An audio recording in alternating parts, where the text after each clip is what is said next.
சாட்டை துரைமுருகனாங்க. இவர் ஒரு யூடியூப் சேனல் நடத்துறாரு. அதை பாத்தீங்கன்னா வீடியோ ஃபுல்லா நம்ம டிவிக்கு தளபதி விஜய் பத்தி அவதூறும் நெகட்டிவும் ஸ்ப்ரெட் பண்ணிட்டு டெய்லி வந்துட்டு இருக்காரு. இவர் எந்த கட்சியில இருக்காரு எல்லாருக்கும் தெரியும். இவர் பாத்தீங்கன்னா நம்ம தளபதி பத்தி அவதூறு பண்றதே வேலையா வச்சிருக்காரு. அது மட்டும் இல்லாம நம்ம அவர் வீடியோ ஃபுல்லா பாருங்க, நம்ம தளபதி போட்டோ தமிழ்ல யூஸ் பண்ணி வியூஸ் வாங்கி சம்பாதிச்சுட்டு வெக்கமான சூடு சொல்லணும்டா. தமிழ்ல இந்த தளபதி விஜய் போட்டோ போடாம நீ வீடியோ போடுங்க, என்ன அவதூறு வேணா பேசுங்க, நான் பொய் வேணா சொல்லுங்க, அது இந்த காலையில வாங்கி இந்த காலையில விட்டுட்டு போயிடுவாங்க. எங்க தொண்டர்கள் உங்களால மதிக்கிறதே கிடையாது. நீங்க வெட்டியா மூக்க நான் பூனை குறுக்கால போற மாதிரி வந்து நோண்டிட்டு இருக்கீங்க. அதனால நாங்க மதிக்க மாட்டோம், லெஃப்ட் ஹேண்ட்ல டீல் பண்ணிட்டு போயிடுவோம்.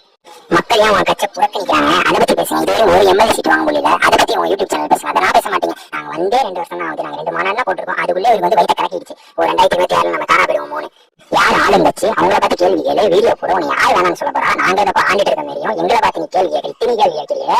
யார் ஆண்டிட்டு இருக்காங்க அவங்கள பார்த்து நீ கேள்வி எழுப்பு. ஏன் உனக்கு ஏதாச்சும் 200 துட்டு 2 லட்சம் காசுக்கு டிரான்ஸ்ஃபர் ஆனிச்சா எங்களை பத்தி வீடியோ போடுங்கன்னு கேட்கறேன் கேள்வி.